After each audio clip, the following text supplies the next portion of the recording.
Political Capital is brought to you by Uber Canada. Learn more at uber.com/flexibilityworks. CHEK Podcasts.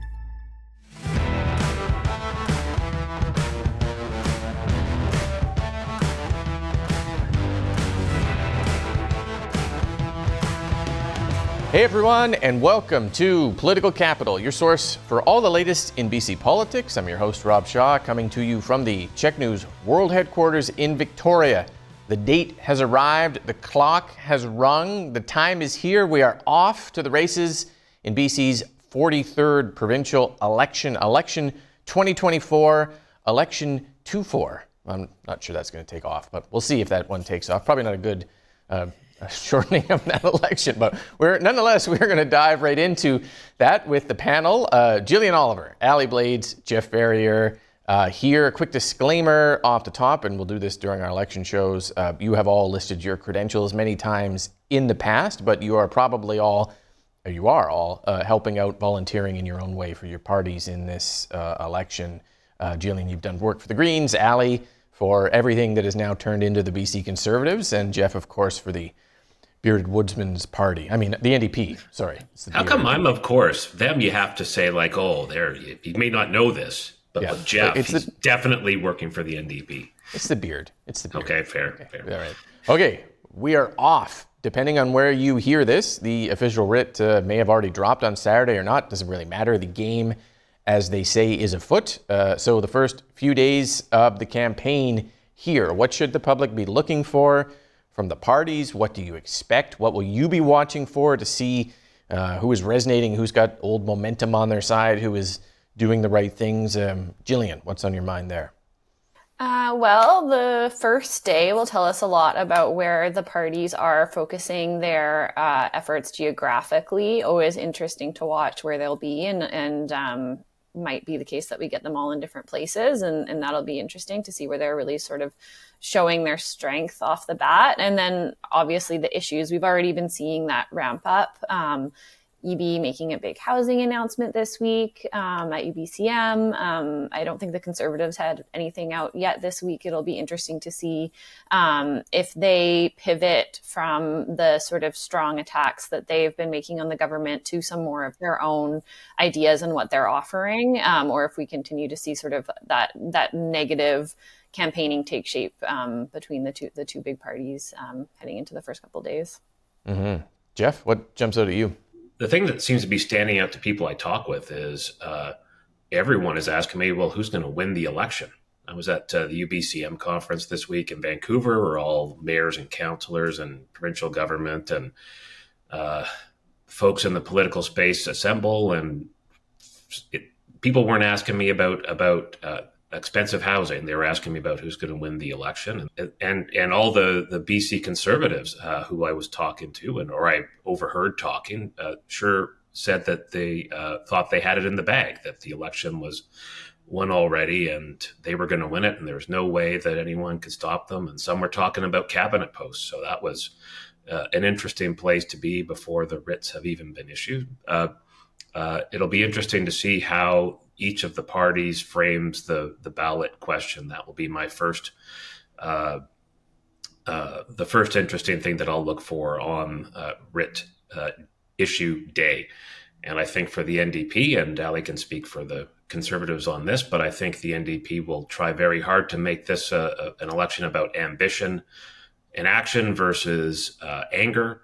A choice between David Eby, the leader you know and trust, who's working every day to make lives better. And on the other, you have John Rustad, a man whose singular contribution is a masterclass in how to make people angry without offering up a single constructive idea. So here we are, starting gate, and that's what stands out to me off the top.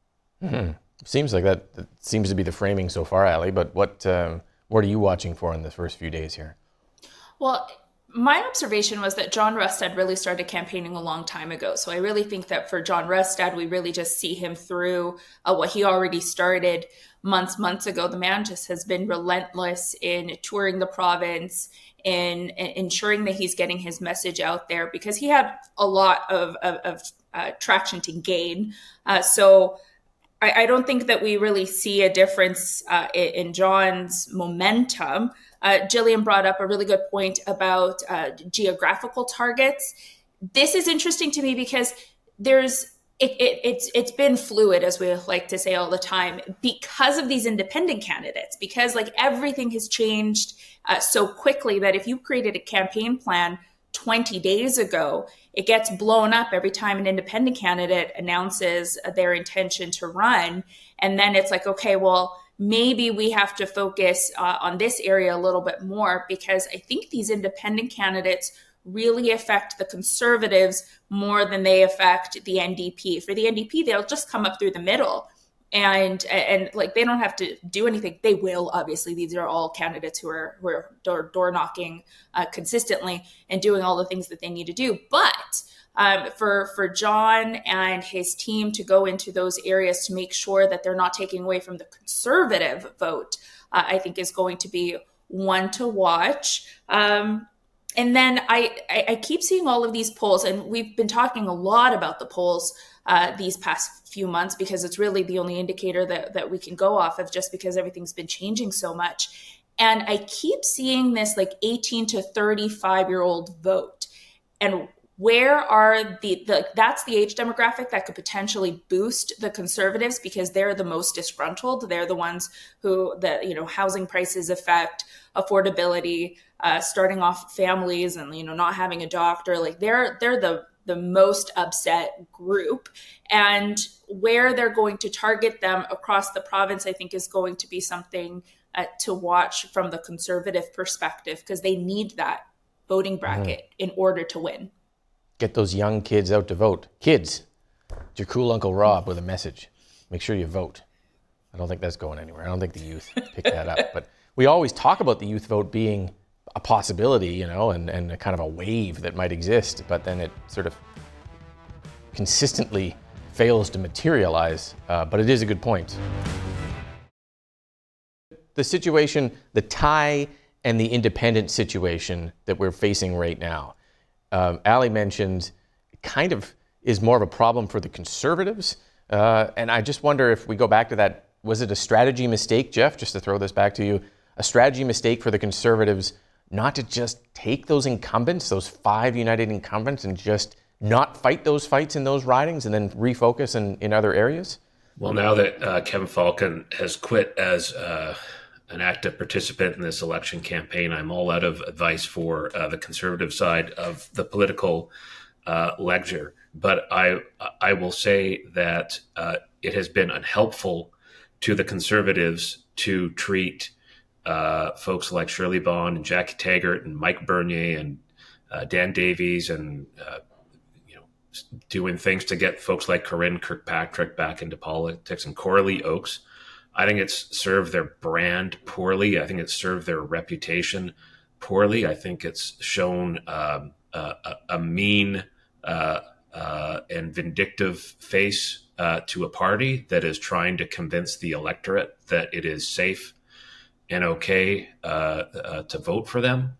So you can take that for what it is. But I mean, and the easy thing to say is, well, if that's how they treat people like this, then how are they going to treat you? But it's that's the message that it conveys to the electorate. People who've been around for decades and are well known and well respected in their community. And again, at UBCM, this is what everyone was talking about in terms of those independents. It was just this. Can't believe they did that to Shirley. Poor Shirley. Yeah, surely they wouldn't do that to Shirley. But, they were like, we really hope Mike comes through. I know that come what may, it would be good to have him, because these are quality people in the legislature. And if you think of the Conservatives right now, they've got their legislative experience on the Conservative side is John Rustad and Bruce Banman. And they've got a few more United who've come in, but that's not the makings of a real solid cabinet and leadership team. Mm-hmm. Won't someone think of Shirley Bond and how she treats people? I mean, how she is treated by people? That's the question. She sure helped during COVID, and she got a big win on those defibrillators recently. That's going to save lives. So that's good treatment of people as far as I'm concerned. Jillian, the landscape of the tie the independents and then the Greens? Like, what should we be looking for? And what do you think is happening in kind of the decision making and the war rooms and the parties with this landscape shaping up? Well, I think, for the independents, they've got a steep hill to climb in terms of quickly scaling up their campaign and then really landing on a really strong message on how they're going to sell their value to their communities. And I think that's probably how they'll do it. I think, Jeff talked about how they're experienced. I think that's a plus for some voters. And then I think, as we start to see that negativity between the two big parties kind of shape up, it kind of creates an opening for both the Greens and for the independents to say, aren't you kind of sick of this mudslinging? Shouldn't we be talking about, what we're actually going to do in the next 4 years? And here's what we're going to do and the value that we're going to bring. So I think it is an interesting dynamic, and it's going to be really interesting to see how those independent campaigns and the Green campaigns are similar and how they interact and how they kind of play off of each other, because I think it complicates the narrative. I think the NDP and the Conservatives would prefer to have a more simple narrative. You're going to see them talking a lot more just about each other and trying to ignore the independents and the Greens and just act like they don't exist and try to not give them air. I think it's going to be really interesting to see. Those are the kinds of campaigns. I've only worked on Green campaigns. We've talked a lot about, how they need to be a lot more creative in order to sort of elbow their way into the narrative and avoid it from becoming that sort of polarized two-party narrative. So I expect we're going to see some more interesting kind of creative things coming out. We already saw things like with Corinne Kirkpatrick coming back into the fray in West Vancouver, Capilano, bringing former MLA Ralph Sultan, who had been representing that community for like 2 decades. And so you start to see these kind of dramatic entries from figures that have already left politics, sort of complicating the races in all kinds of different ways. And I think one of the things that is the most interesting, like Allie mentioned, is just how fluid things are for the campaigns themselves. Often, usually when we have, a more of a set kind of political spectrum, these campaigns are years in planning, but they're having to sort of go back to the drawing board every day, which is really interesting. And I think it's going to be a wild one, even by our standards. Reminds me of my favorite BC politics quote by noted philosopher Mike Tyson, that everyone has a plan until they get punched in the mouth. And it feels like the BC election is starting with a series of pivots or plans or changing. One of the interesting ones I want to talk about here, and this is going to weave into some of these subjects here, but is the conservative branding of David Eby as a flip-flopper, doing the flip and or flopping on some issues. And we'll start with involuntary care. The actual flip-flop narrative goes back to the change in the carbon tax that we talked about last week. But involuntary care was an announcement by the NDP, by the Premier. This is the 3rd time that the NDP have proposed this. The first 2 under John Horgan and David Eby in his leadership campaign, they backed away from due to criticism. This time moving forward with a plan to create some regional care centers, correctional centers, and some legislation to tackle youth, mainly geared at the folks who are in distress from psychosis and brain damage, severe drug addiction, mental health issues, unable to make decisions for themselves. Actually brings the Conservatives and NDP into alignment on this issue, but the Conservatives are calling it a flip-flop. Allie, the effectiveness of the flipping and the flopping, the campaign ads of David Eby's head on the weather vane. Tell us a bit about how do you think, what are those intended to get across, and how damaging have they been so far?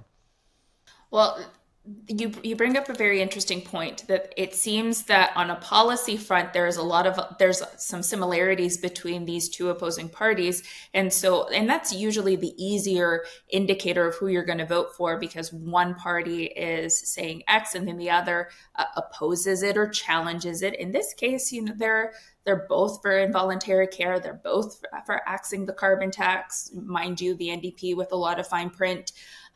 So this creates a little bit of a challenge, and we've talked about this so much, but I think it is still a good point to continue to talk about throughout the campaign of who do you trust will actually do it? And that seems to be what has come up this week with involuntary care. that David Eby only brings this up in times where it is an advantage to him politically on anything. I'm reminded of, the presidential debate where Donald Trump was saying to Harris that if you wanted to do it, you could do it because you're in the position to do it now. And so that's kind of like the same thing here that we're seeing is if Eby wanted to, he had all of this time to do it. So why didn't he do it?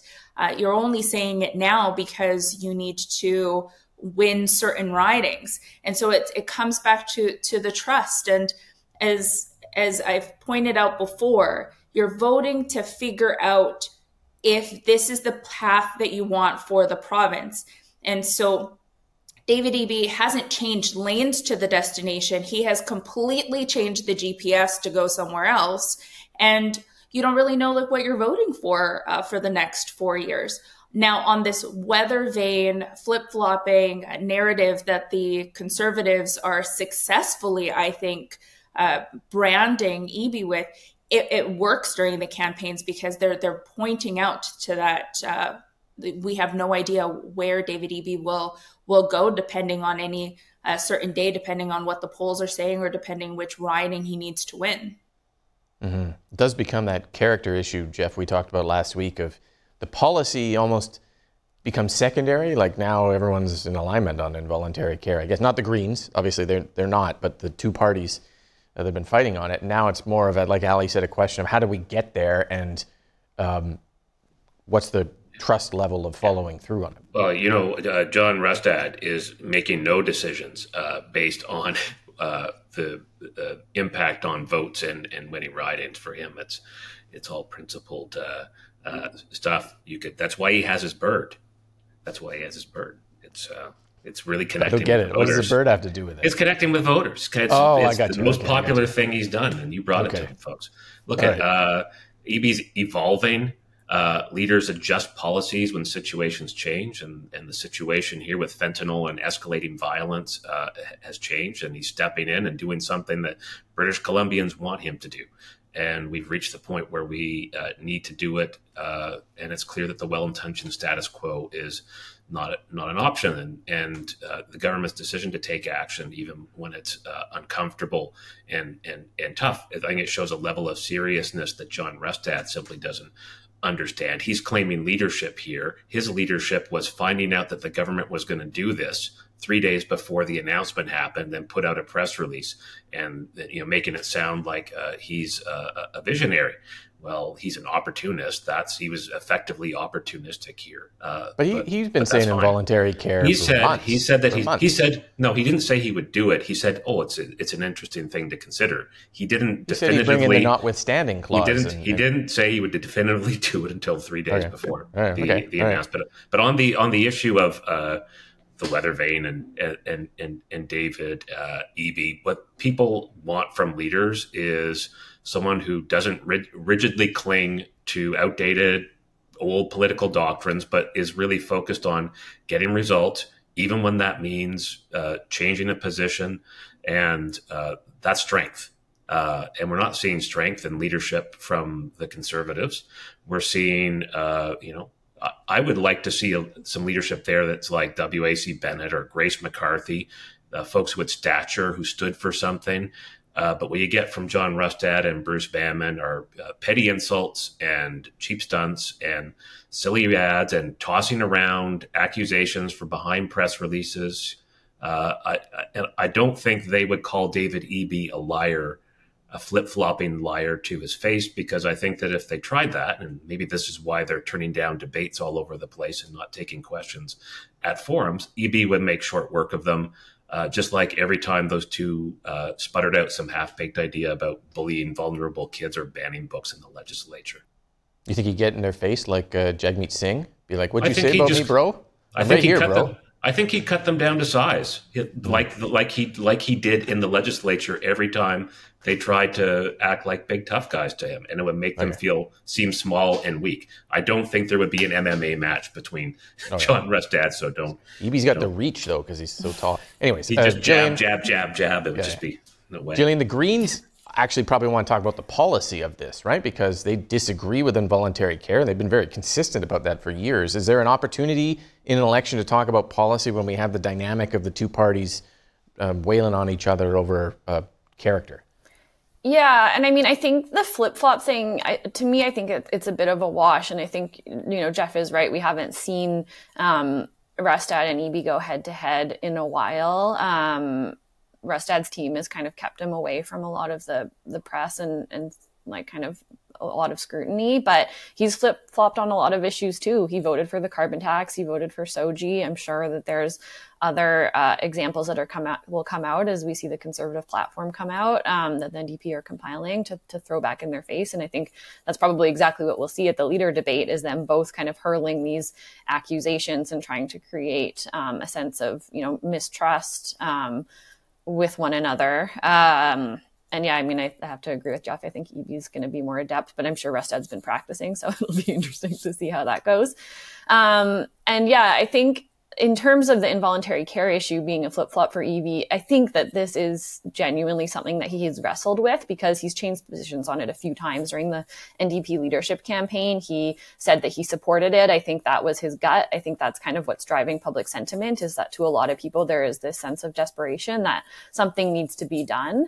But when you're confronted with the evidence, and this is where the Greens are coming from, there's data that 96% of folks who are put into involuntary treatment relapse, and it just simply doesn't work. BC already detains about 20,000 people a year under the Mental Health Act, a higher rate than any other province, and it's clearly not working. So I think the Greens do play that role and have effectively played that role, where they sort of, are able to speak to these facts and sort of lower the temperature and provide a little bit more of a voice of reason to issues that can be, emotional for people. And I also think, the NDP politically is hedging to the center because they're worried about losing those votes to the Conservatives. And, I think the other piece of it for the Greens is this opens up room on the progressive side of the spectrum for people that maybe have a little bit more